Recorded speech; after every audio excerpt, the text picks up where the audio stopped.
बातमी कोल्हापुरातून. कोल्हापुरामध्ये गोकुळसाठी सतेज पाटील लांबचे नाहीत. आमदार शिवाजी पाटील यांनी हे वक्तव्य केलंय. गोकुळच्या बैठकीला न बोलावल्यामुळे शिवाजी पाटील नाराज आहेत. या पार्श्वभूमीवर त्यांचं हे वक्तव्य समोर आलंय.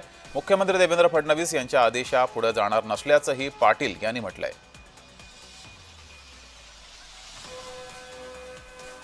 मला आमच्या नेत्यांनी बोलल्यानंतर, माझ्या साहेबांनी बोलल्यानंतर मला पुढे काही शब्दच नव्हते. आणि मग हे लोक जर देत नसतील तर मी बोललो की बाबा तुम्हाला जर मान सन्मान नाही आणि बाबा मी साहेबांमुळे येत होतो, खरे जर आपल्याला ग्राहक धरत नसतील तर मी म्हटलं आमचे सतीश पाटील साहेब काही आमचे नाही आहेत.